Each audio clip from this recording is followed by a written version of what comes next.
Hey, what's up, guys? Coach Ryan here.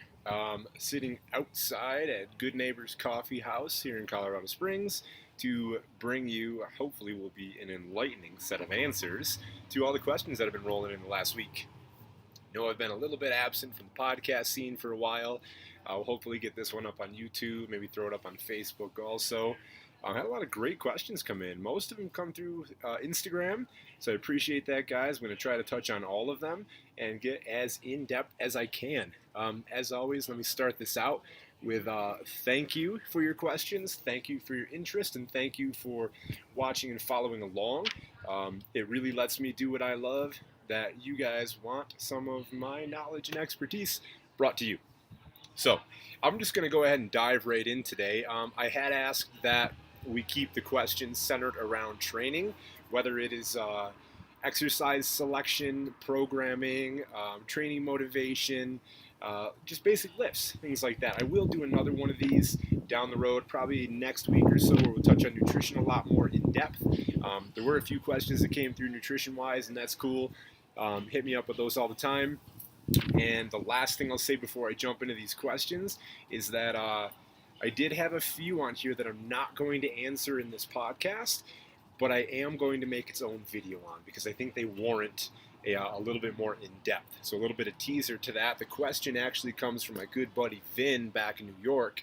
His question was, how do you help an athlete with a limited range of motion to do full range of motion lunges who currently cannot?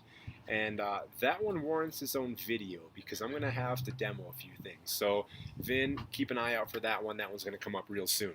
All right, so let's jump into the very first official Q&A. Let me take a sip of my coffee here. Should turn it this way for those of you in the video world to see the Good Neighbor logo. I'm going to jump right in. My buddy Brian Dunn, formerly of Colorado, hopefully coming back to Colorado sometime soon. I was on his podcast in the past. Shot me a few questions. Really great ones, actually. We're going to start off with, he says, what are your favorite accessory movements for barbell lifts?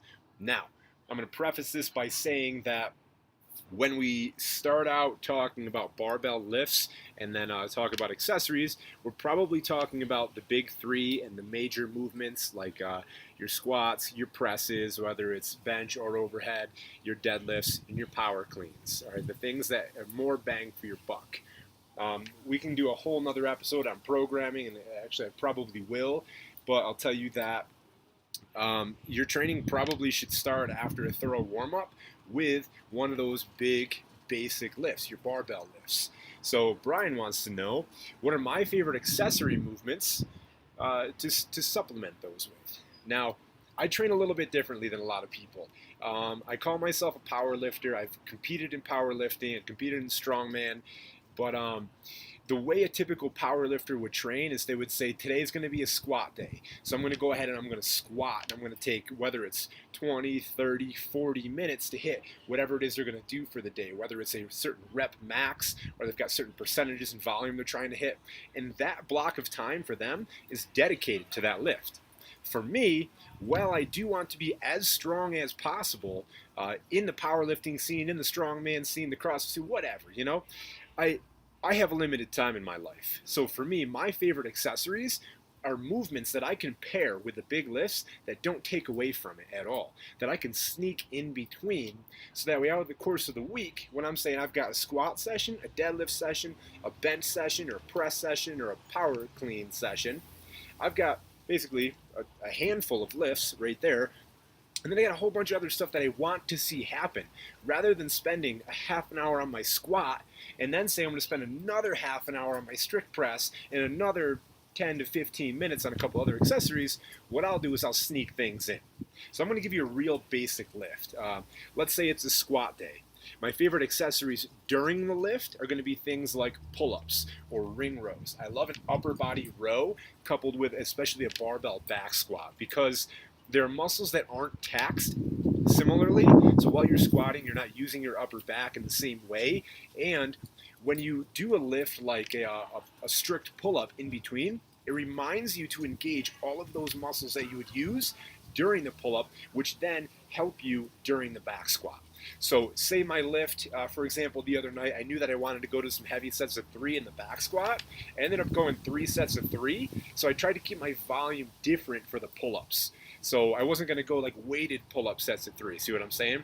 So if I was going heavy sets of 3 in the back squat, my pull-up then is going to be based around volume. They might be close to max effort sets. Truck going by. Not as many loud trucks out here in Colorado as there were in New York. So I'm not necessarily going to go heavy sets of pull-ups in between, but I'm going to go with some volume in between. So they might be close to max effort, or I might just say like 5 to 8 reps of a really controlled pull-up. Okay. Let's go further into that squat session. My best accessories for a given lift are that lift. Okay, let me elaborate a little bit. Squat 3x3, accessory 3x10. That's it. Because I feel like the basics hammered over and over and over are really going to push you so much further ahead than if I were to spend an additional 20 minutes on like a rear foot elevated split squat or a weighted lunge or things like that. It's not to say that those don't have a place, but we're talking about what are my favorite accessory movements, right? I understand that there's a lot of things in a program that should happen, but I have favorites also, right? I'm biased to the things I like to do. So my favorites are just more of the same. So I don't like to get a lot of volume at the top end because it makes me hurt. What I do like to do is I'll work up to a heavy set of 5, a heavy set of 3, or a 3x3 or a 3x5, and I won't push it much more than that. I'm not going to go like 10x3 or any of these crazy volume sets at a very high percentage. Instead, I'll hit something heavy to let my body know that I have to adapt to those heavy weights, and I'll drop way down, and then I'm focused on volume. And when it comes to volume for me in those accessory sets for the squat per se, I'm not focused anymore on compensatory acceleration as much as I am time under tension. So now, to make that squat an accessory at a lower weight, say like 225 for sets of 10, I'm focusing on what is my position on the way down, where are my contractions, and on the way up, am I squeezing the muscles that I know are lacking when it comes to squatting? I know that I have my glutes and hamstrings, my posterior is much better than my quad. So that means when I squat, I'm really going to focus on staying more upright in those accessories. And you can tweak it a little bit, right? So you can take a squat and you can vary the way you squat in so many different ways to make it an accessory to bring up weak spots. You can do the same thing when it comes to bench. I love taking my bench press, go to a heavy set of 5 or set of 3 or whatever it is for the day, and dropping down and doing sets of 10 or 12, but I might go close grip. I might pull in, right? I might take my feet up off the floor. Okay? There's a principle of specificity that says if you want to get great at a given lift in a given way, you do it that way over and over and over again. Now, with the bench, for example, I want to get great at benching, and I'm pretty good at arching my back and kicking my feet back under. It's just straight up pressing power that I want to get better at. So what I do is I pick my feet up off the floor, and I don't arch my back. So my feet might touch the floor. See what I'm saying? So we got this like natural curvature where you're like arched back when you're hitting heavy bench presses. And instead of doing that, what I'll do is I'll lie flat on the bench. So it's more of a bodybuilding style bench. I'm just working on straight up volume of pressing strength. And again, I might go close grip so that way my shoulders don't get all angry at me at the same time. When it comes to deadlift accessories, I don't do a lot of volume with deadlift. You kill the deadlift kills you. I wish I could remember who said that, but it's a pretty sweet quote, and basically holds true for the fact that like not only your CNS, but your posterior chain is just going to get completely sizzled, smoked, steamed, whatever you want to call it. So instead, I'll just focus on the fact that I need posterior chain work, and typically for me, what gives out first in the deadlift is not my legs, it's my upper back starts to round first. That's the very first thing. So I'll hit a heavy deadlift, and it won't be perfect up top. So I might do some weighted rows or some back extensions or just some bent rows, some Pendlay rows, and that might be barbell or kettlebell, just to really focus on pulling those lats into the back pocket and making sure that I'm bringing up weak points there. And this is going to be different for everybody. Your weak points may not be mine. Maybe your back is strong as hell, and maybe you just need more hamstring work. So maybe some single leg RDLs, or some glute ham raises, and I'm talking like real glute ham raises, not back extensions on the GHD or the GHR. Not sit-ups on it. I'm talking like dig your knees into that pad, your feet in there, keep a straight line from knee to hip to shoulder, and then just let yourself come down and pull it back up. I'll tell you, I got to band those to get any kind of volume. Those are tough exercises. So, Brian, I hope that helps. My favorite accessory movements for barbell lifts. Otherwise, dude, I just hammer body weight, dips, pull-ups, chin-ups, lunges of all variations, and then I weight them also. So like Bulgarian split squats or rear foot elevated split squats, I weight those with a kettlebell in either hand. I don't throw a barbell on the back for that. I got enough of that with squats. Dips, I try to weight those, or I try to do them slow with tempo. Chin-ups, a lot of times what I've been doing lately is I've just been picking some volume, whether it's like 50 or 70 or 100 reps of a chin-up or a pull-up, and I'll just say, let me see how long it takes me to get to that number. And then every time I break off the bar, like last night I did this, every time I came off the bar on my way to 50 strict pull-ups, I had to take a heavy sled down and back across the room. It was just my way of keeping my sets max effort and not getting into like the singles, doubles, and triples when it got past like 30, 35 reps. Other than that, man, the basics. That's the whole thing about my whole tenet has just been the basics work over and over and over again. You just keep them fresh by varying stances, varying width, and just variations of the same lift. Coffee break and move on to the next question. This cup of coffee is not going to last the entire podcast, so I'll definitely be getting another one. I may pause to go get another one, but not yet. We got more questions. I got one more that came from Brian. He wants to know, what's the prescription for progressing loads with kettlebells? Now, this one's awesome. I really like this one because there's so many layers to this question that I can get into. We progress loads when we are either a competitive athlete, okay, where we want to know, am I hitting a certain number for a competition? Am I hitting a certain rep scheme for a competition? Where is my level of strength in relation to that? And we track those numbers for that reason, okay? When it comes to progressing loads with kettlebells, now it gets a little funny here, especially since your jumps in kettlebells are typically like 9 to 18 pounds if you've got some true kilos, depending on the size and range of the kettlebells you have available to you. Now, the reason it gets tricky here when you talk about progressing loads with kettlebells is typically people who want to lift kettlebell for sport will already have those set weights, and then it becomes rep schemes rather than max effort lifts like 1, 3, and 5 rep max lifts. So instead, the people that will lift kettlebell that aren't competitive will either look to their body weight in relation to the weight of the kettlebell. Can I swing a half body weight kettlebell? Are my Turkish get-ups consistent at quarter body weight kettlebells, half body weight, third body weight? Can I swing a 1 body weight or 3/4 weight body kettlebell if you have them available? So now we're getting into relative strength. Okay? Kettlebells are really good for that too.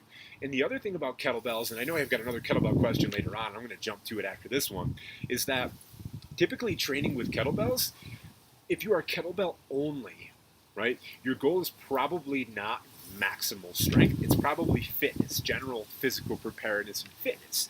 So then that begs the question, does load matter as much in terms of the actual kilos or pounds or however much it weighs, or does the stimulus matter? Okay? And what I've found with people that I train with kettlebell is we can achieve the same stimulus, okay, in progressively more difficult ways with the same kettlebell. Okay? So let's take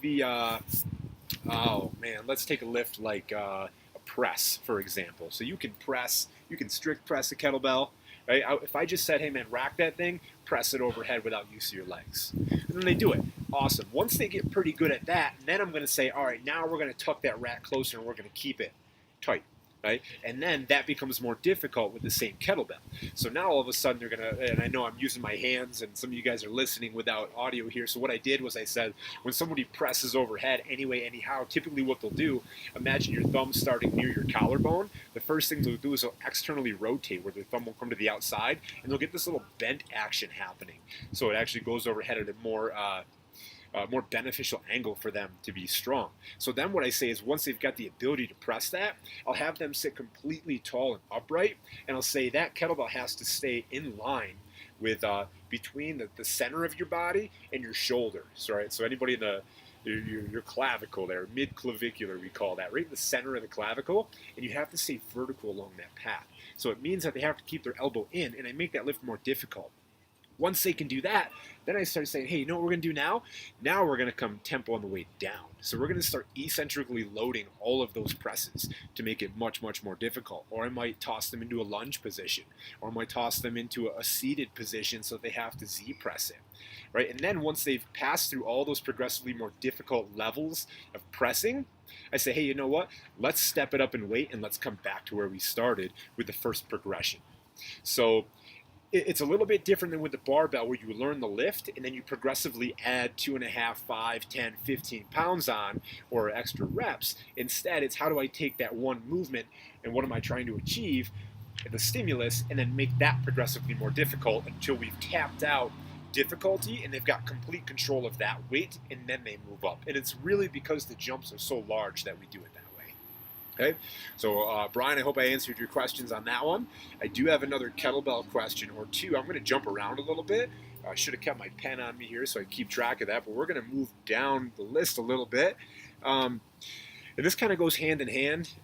Buddy Roman Wright that I met this past year in South Carolina at Sorinex Summer Strong, and we've been in touch pretty regularly. He sent in the question. He said, do you think kettlebells can completely replace a barbell in a program if done right? Now, this has got a whole lot of backload behind it, because I'm going to ask, what is your goal? Why are you doing the program? Okay, and what is your intended training stimulus? If you come to me and say, I want to be competitive at CrossFit, powerlifting, strongman, or anything that involves maximum strength, football, sports, athletics, I don't think that a kettlebell can replace a barbell in that sense. But if you come to me and you say, hey man, I don't really care to compete in anything, but I want to be super capable in life. I want to get stronger, more agile. I want to bulletproof my joints. Then yeah, I do believe that a kettlebell can replace a barbell in that scenario, right? I am not dogmatic one way or the other, because there's so many factors that go into your exercise selection and the type of training you do. If you came in and you told me that, hey, my joints hurt when I touch a barbell and I hate lifting anything, I'd say do bodyweight stuff all the time, right? But in the sense, if you say, I'm general physical preparedness, I don't care about competing in anything, I have no desire to test a 1, 3, 5 rep max, I don't even know what those are, all I want to do is I just want to feel better because I mountain bike all the time, or feel better because I'm 47 years old and I got a grandkid on the way and I want to be able to play with them when I'm 67 years old, then I'll say, hey, you know what? Let's incorporate bodyweight and kettlebell, and we can do it really, really correctly. And that's not to say that we can't get really super strong doing kettlebell stuff. Mavericks Fieldhouse, all right, if you guys know who that is, Maverick, man, he was on my podcast a while back last summer, and dude is phenomenally strong. I'm probably going to mispronounce this, but Gorilla Gorivek, I don't know, I follow the dude on Instagram. He's probably 9 feet tall, presses 300-pound kettlebells. Slight exaggeration, but the dude is super strong, and he's all kettlebell and mace, right? So it's not to say you can't get maximally strong with kettlebells. It takes a long time, and it takes a lot of intention to make sure that we're focusing on what makes us strong, because the first things that will happen with kettlebells is your joints are going to get super, super stable, and that's awesome. And if all you're looking for is maximal strength, there are better ways to do it. If you're looking for athletic performance, kettlebells have a role, but I don't think they can replace the barbell in that sense. Right, Roman, I hope that answers your question. I'm going to take a second and take a sip of coffee. I'm going to look back at my list and see if I had any other kettlebell questions that I can attack right now while we're on the topic. I got one from Mike in New Jersey. Benefits of kettlebell training and how it transfers to a barbell. Now, Mike, I think we already touched on the benefits of kettlebell training. We talked about joint stability, unilateral training, in the sense that if I have both hands on one implement, whether it's pull-up bar, barbell, whatever, right, there's a little bit of compensation that happens with, say, like you've got an imbalance from right to left. There's a compensation that happens when both hands are pushing on the same implement, and that stronger arm or hand or leg or whatever might take over a little bit more and never allow you to shore up any imbalances. So one of the main things about kettlebell training is that it shores up imbalances on a unilateral sense, that each arm is solely responsible, or each leg is solely responsible for the work being done. There's also a huge aspect of athleticism that happens with kettlebells.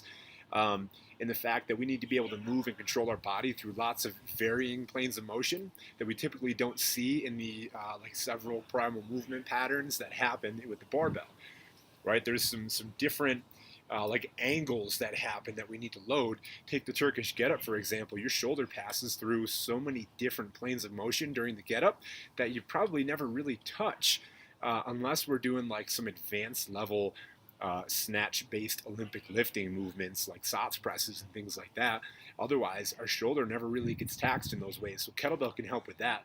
And it kind of hits a lot of the in-between things, right? Instead of like vertical, horizontal, you get some diagonal strength, and controlling loads that are placed away from the body helps with balancing and proprioception too, right?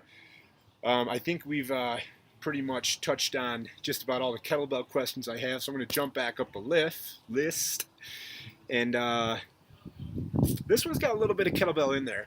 There's been a lot of kettlebell in my life lately, so a lot of the questions have to do with that. But this one comes from Roman also.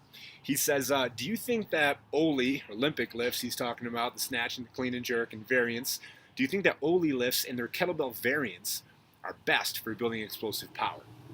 I'm going to take that as a two-part question, like an either or, because I believe that there are some differences. So he wants to know, like, if we want to be super explosive, we're talking things like you could do plyometrics, jump training, things like that, and how do we make those better? What's the best way to be more explosive? Now, let's start with kettlebells, because I believe that the kettlebell clean, the kettlebell snatch, and the kettlebell swing being the three most explosive, the kettlebell swing being the most explosive movements in the world of kettlebell, aren't necessarily the best way to develop explosive power. Because probably if we're talking about being maximally explosive, we're talking about sport transfer and athletics, and the barbell really is going to take the cake on that one. Because the issue and the thing that happens with kettlebells is the kettlebell swing done correctly is an extremely explosive movement with a super patient closing of the hip. So we're waiting for that kettlebell to come back to the hip before we close it, almost catch it in a very quick close and a fast open snap. The issue is it can be done incorrectly at heavy weights. And the fact that it can be done incorrectly at heavy weights means it is done incorrectly at heavy weights. So you see people swinging like 32 kilogram or even like upwards of over 100-pound kettlebells, and they're really just, they've got this slow hinge close and the slow hinge open, and it's moving, it's going where it's supposed to go, it's beginning and end range of motion, but they're not getting the explosive aspect out of it. But if you take a power clean, for example, bars coming from the ground, or a hang power clean coming from above the knee, and it has to get to your shoulders, not shoulders coming down to it, so we're talking about power, catching it up high, and that weight goes up, it's not gonna come up higher because you can overload the bar so much more with a barbell, overload the weight so much more with a barbell than you can a kettlebell, that you don't have the capability in your arms, no matter how jacked your arms are and how strong they are, to muscle 225 to your shoulders unless you've got the explosive capabilities in the hips. So I think Oli lifts are the best for building explosive power. I think that kettlebells are great for displaying it, and I think they're best for practicing it and showing you the need to, if you've got a great coach watching you and saying, hey, that was explosiveness through the hips or that was not explosiveness through the hips, it's a great way to develop that proprioception and feel the difference, because you can do both with the kettlebell. But I think as far as building it, it's really going to come from power variations of Olympic lifts, okay? Because I've seen some people clean massive amounts of weight, that, I'm talking squat clean, that are not that explosive. They're just really good at getting underneath the bar, and they can stand it back up with that oscillation or that rebound, the bounce out of the squat. And then I've seen some people that are super explosive, and those people are the ones that are power cleaning weight, right? They're taking it from the floor, from the hang, and it's coming up to meet them. They're not coming down to meet that bar. So all that power is transferred into the bar, which is super incredible. Watch somebody power clean over 300 pounds. That is an explosive MFer, right? So I'm gonna leave that one there, Roman. I hope that answered that question. So we're gonna come right down the list. I got one last question for Roman. He threw me a bunch. I appreciate that. And he wants to know what my favorite post-workout meal is. Man, I could go into a whole lot with nutrition, so I'm just going to answer this one briefly because you took the time to ask it. I appreciate it, but I'm going to save the super in-depth answer for when we get to the nutrition episode, which will be next week. My favorite post-workout meal is whatever's available. I'll be honest with you. I'm not super dogmatic about my nutrition. After a decade plus of counting macros, counting grams of protein, weighing, measuring, trying intermittent fasting, keto, like my favorite was high fat, high carb, high protein. All right, let that sink in for a minute. Just eating everything in sight. That was when my wife was pregnant with our daughter, and that's when I gained about 20 pounds in about 6 months. That was my favorite diet. But my favorite post-workout meal is going to be whatever's available to me, because after a decade of paying attention to nutrition, pretty much what we have around and available and is second nature for us to grab are going to be things like pre-cooked meat in the fridge. Maybe we've got a ton of like different variants of so we've got some clean whey protein around. We've got some collagen protein around. A ton of fruit, so like a banana, something like that. I'll typically make my shakes with whole milk because post-workout. Man, it's getting a little cold out here. Because post-workout, usually I'm not having access to a meal for a while after, because I try to work out at times a day when it's like I'm already at the gym or I'm going to have to coach right after. So I'll train and then I'll slug a bunch of calories in the form of like whole milk and protein powder, maybe a banana for some quick carbs, and I'll go about it. If I had a choice, it would be come home, I'd train in the morning. My choice would be 4 or 5 eggs, a bunch of ground beef. I've been having a problem with bacon lately. Unfortunately, it sucks. But a bunch of ground beef, a bunch of eggs. I'd throw some like sweet potatoes. I like cutting them up. I like throwing them in coconut oil to sear them with a little sea salt on top. They make like chips. I'm an adult. I like chips for breakfast. But those are some things that I really like for food. But we'll leave food there for now because I want to talk about that more next episode. I'm going to go right down the list. Cole Moore from down in the dirty South. I know Cole through a mutual friend back in New York, Will Bradley, the adventurous gentleman. So Cole came on and wrote some articles for Will about Cole. I'm trying to remember the name of the article, man. It was where have all the cowboys gone, or where the real gentlemen gone? Something along that line. It was about being a real man. It was a really great article Cole wrote, and you can check that out on the Adventurous Gentleman site. But Cole has been really good about staying on top of everything I've done too, which is awesome, and I really appreciate that. And him and I have something in common. We have a Spartan Super coming up pretty soon. I signed up for one a while back. I'm going to do it here at Fort Carson in Colorado. The Spartan Super, for those of you that don't know, is an 8-mile obstacle course race done here in the mountains. Obviously, we're at elevation, 7,000 plus feet, and I think there's something like 25 to 30 obstacles thrown in there too.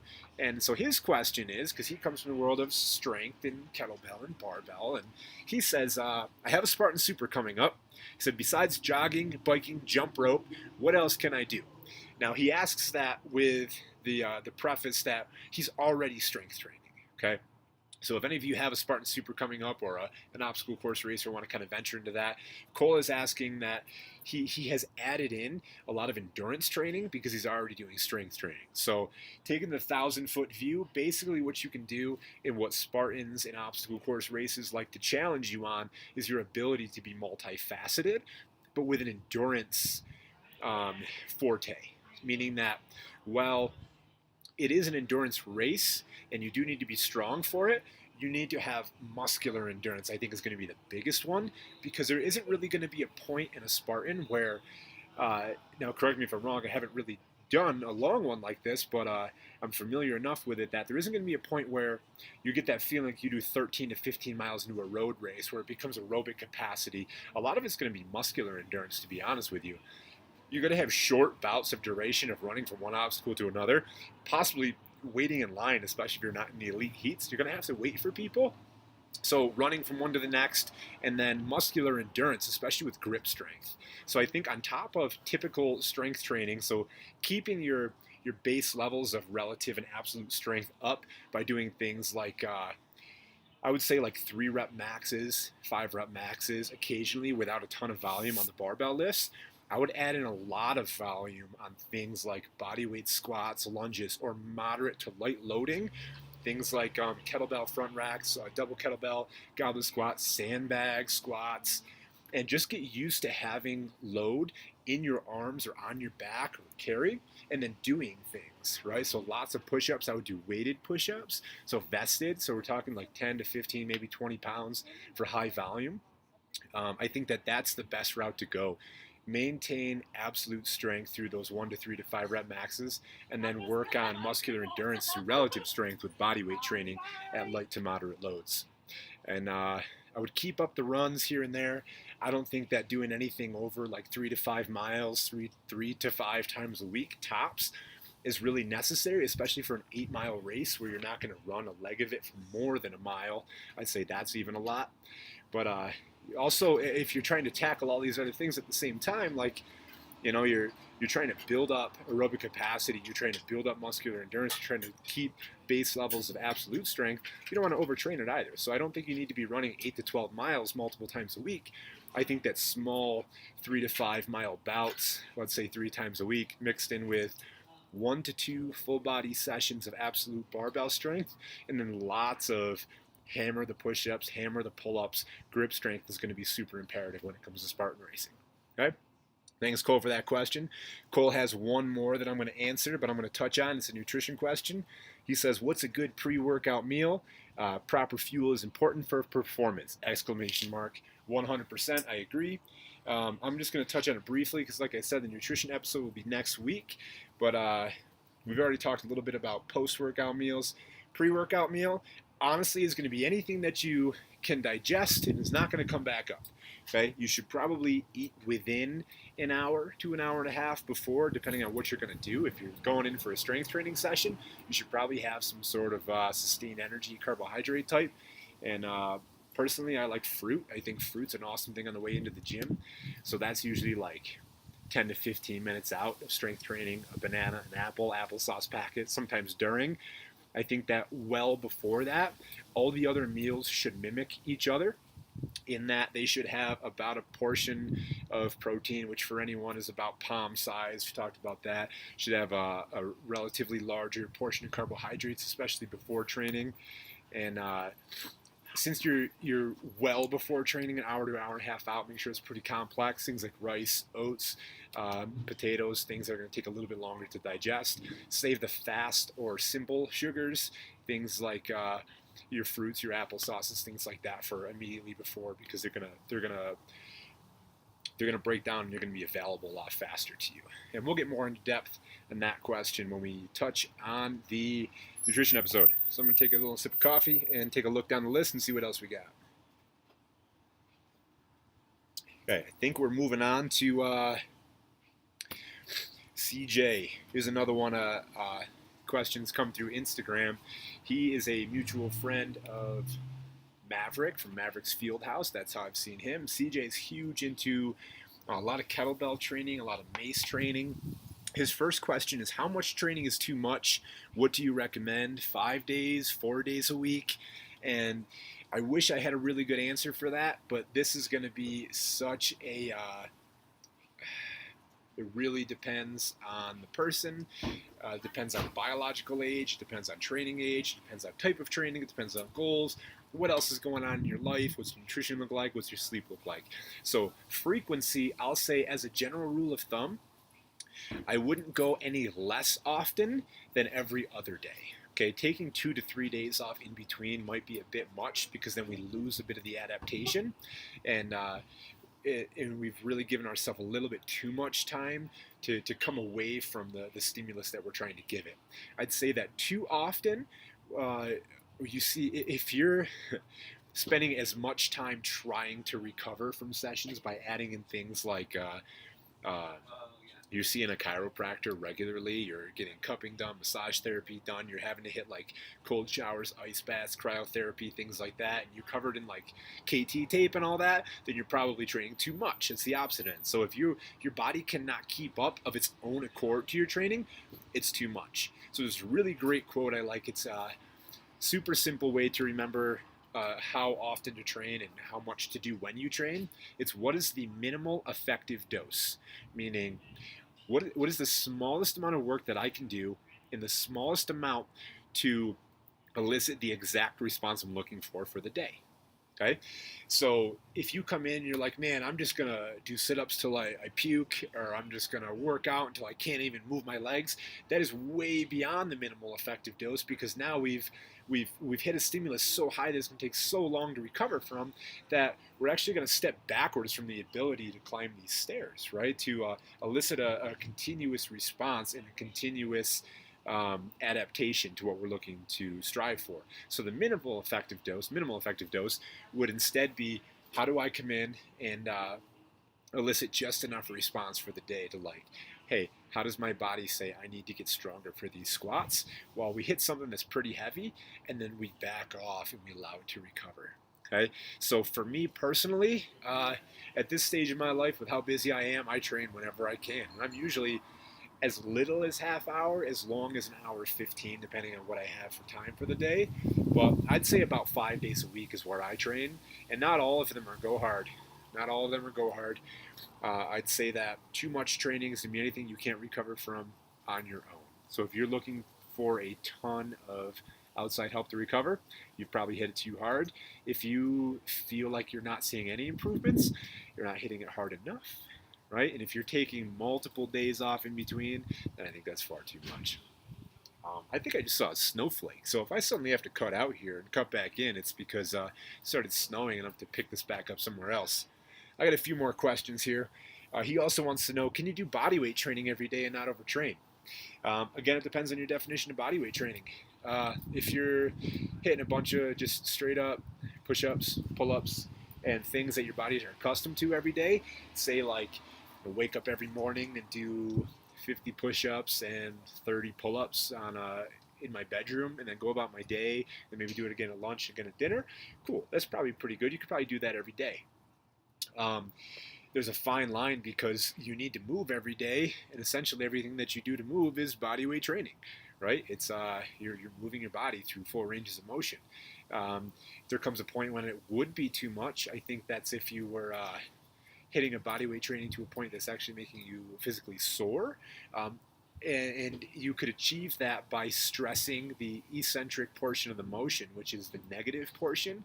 So if you were doing a bunch of tempo push-ups, or tempo dips for that matter, or let's take pull-ups for example. So you're jumping yourself up over the bar, so your chin is up, you're holding tight, and you're going as slow as possible on the way down, accumulating 3 to 5 seconds per rep for 10s, 20, 30, 40, 50 reps. That's a lot of time under tension and tear on the muscle, and that, I think, could lead to something that you might not want to do every day. So I hope that kind of answers it. It really depends on the type of bodyweight training. If you're looking to gain maximal strength or size, I think that you need that kind of training, and it should be spaced out, or body part specific, or push, pull, squat, hinge specific.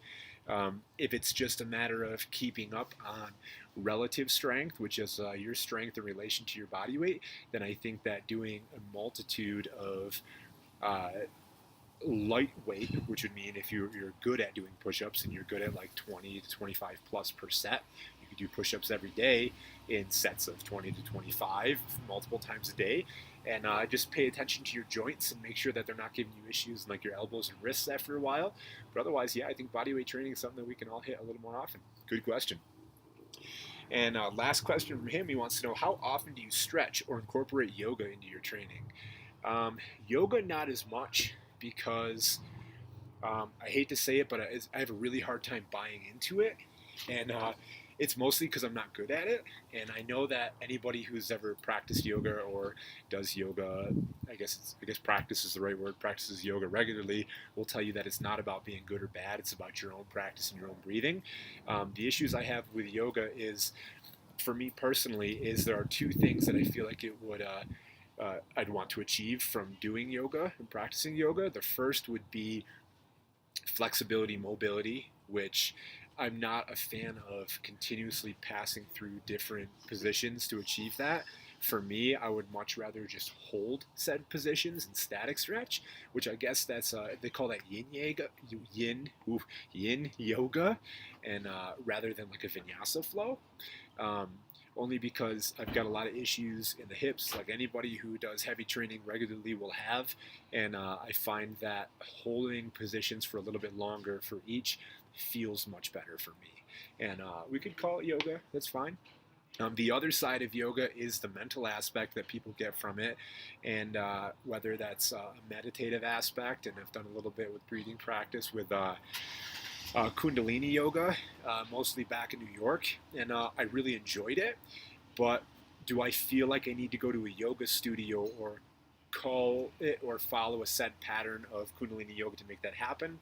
I don't. I think that for a lot of people, it's just a matter of going like this multiple times a day. I think helps a lot for me too. If yoga's your thing, do it, man. The world needs people to look up to like you that are really good at a practice and a discipline as old as yoga. What they say it's like I think it's like 4,000 years old or something ridiculous like that. Like people were doing like breathing practices as early as 2000 BC, recorded and calling it yoga practices. And I think the movement itself started to come in much later than that, like around the turn of I don't know, the turn of what? Like turn of from BC to AD, right? Year zero is where it started to like incorporate. I don't know. Don't quote me on any of that. I don't know anything about yoga really, but I just repeat things I hear. But so I do yoga once in a while because there's a place here in town called Hot Asana Yoga, and it's hot. They turn the temperature up, and it feels really good on my joints to sit in a really hot room and stretch for a while, and know that I can check out for that hour and a half. So that's pretty cool. Now, as far as stretching, on the other side of that, I do that very often. I stretch every single day before and after sessions. For maybe like 3 to 5 minutes at a time. So if I accumulate 5 minutes of stretching a day, over the course of the week, that's great.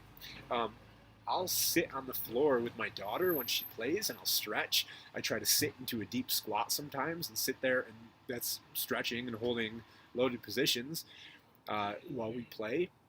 And I practice a lot of animal flow for my warm-ups, and I think that's great for my wrist mobility. It shows me things that I need to work on that might become issues down the road, like how do my wrists feel as they bend back, how do my shoulders feel through a full range of motion. And I think that working those things definitely keeps me a little bit more bulletproofed and aware of my body. So yeah, stretching is definitely a huge part of my training and my lifestyle, mostly because I want to stay this side of being injured. That's all. I'm going to hit one more question here, and I'm going to save the rest for the next because we're going to try to keep this far less than an hour, coming up on 45 minutes here.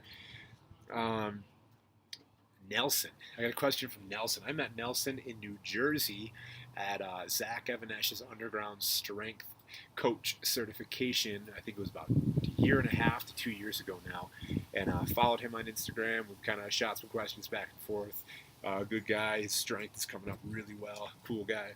His question was, and this is going to be the last one I'm going to answer. He's got two, but the last one is a very big question. I want to have my its own episode to start talking about that. So the first question he says is, when training youth athletes, to use any indicator lifts before moving them to main barbell lifts. So he wants to know, if I take an untrained kid, right, 12 to 15 to 17, a lot of times they'll come in, how do I train them before I start putting a bar on their back or in their hands? Now, the whole point of having a bar on their back or in their hands is to overload a movement pattern, right? So I still have to look to what's the end goal for training this youth, this kid. And they say, hey, I want to play football, lacrosse, whatever. I just need something to do to get better, and I need to move, I need to get stronger. So I say, well, they should probably be able to squat. So obviously first we start with movement patterns of the squat, and typically day 1, 3, or 5, I'll get something to load that squat, and it's usually a medicine ball up in front, right? And those of you obviously can't see what I'm doing. I'm holding it by the chest and pulling it close, because front loading with a medicine ball of only 10 to 20, maybe 30 pounds at most, depending on the size of the kid, is enough of a putting the load in front of them to help them feel a great position. Right? A lot of times it helps them sit back into the heels and get a much better squat position with a front-loaded squat than a back-loaded squat. So I usually start there, and I'll kind of assess their squat as they go. And when they get to being able to hit a phenomenal position, and it varies with kids. Sometimes by the end of month 1, I can get a bar on their back. Sometimes it takes a couple years, especially with the young kids, 11, 12 years old. They might be doing medicine ball squats. They might move on to 2 dumbbells racked on their shoulders squats, because it starts to move that load a little more over the shoulder and towards the back. And a lot of times I take kids right from that to barbell box squats, right? I like to backload the squat with a box squat because it teaches them how to sit back onto it and how to load the posterior and load the hamstrings, because all too often, especially with the front loaded squat, people drop straight down into it and then their knees track way over their toes, way forward, and worst case scenario, it could develop knee injuries.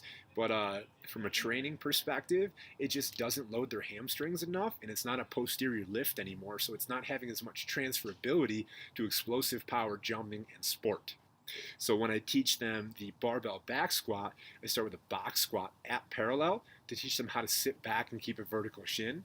And I sit right there in front of them, my hand in front of their knee when they're tall, and I say, when you squat down, do not hit my hand with your knee. And then it forces them to sit back, and I make sure their eyes stay down too. Things like the deadlift, I teach a kettlebell deadlift first, and I teach lots of farmers carries. They got to be able to pick something up, carry it across the room, show me you can do that with a flat back. And then we move on to trap bar deadlifts because it's loaded similarly on the side. And then down the road, we move on to front loaded or conventional deadlifts with a barbell. But I'll typically do that with a bench behind them, so that way they can feel the back of their shins touching a bench, and they can't lose that when they come down to the floor. So I go from the top down. So imagine it, standing nice and tall with the back of your shins touching the edge of a bench, and you've got a barbell in your hands. And I teach them from the way down, so that way as they come down to the floor, the back of their shin cannot lose contact with that bench, and that forces them to have a vertical shin in the deadlift as well. And it kind of helps them figure out their loads and staying back with the heels also. So that was a great question. Let's talk a little bit about upper body as far as training youth also. I think that the first thing is push-ups. Can we do push-ups with a midline stability, right? Push-ups are a moving plank, and for kids, the first thing that gives out is their midline, hips sag down, and then hips and bellies are the first thing to touch the floor. So what I do is I elevate the hands and I teach them plank positions, and we do a ton of planking, we do a ton of midline to strengthen that midsection to be able to hold that hollow body position as they push up. And then I elevate their hands to a bench to take some of the stress off, so it doesn't change that position, it just changes the load. And then once they can do push-ups there, we move them to the floor. Simultaneously, I do some upper body work, such as floor presses. So while I want them to have a great core stability or a core stable position to do those push-ups, I also want them to develop upper body strength at the same time, independently of that. So I do a lot of floor presses with them because it decreases the range of motion to the point where they're probably not going to hurt their shoulders, right? Because they're not doing this big, wide bench press. And by using dumbbells, they're falling off point, meaning like, hey, if they get to the point where they're not going to do another rep, it's just elbows touch the floor and they just hammer them down to the floor. It's just far, far safer than a bench press. And it teaches them stability, and it's got the unilateral effect of they've got a separate dumbbell in each hand. Pulling, we do a ton of ring rows.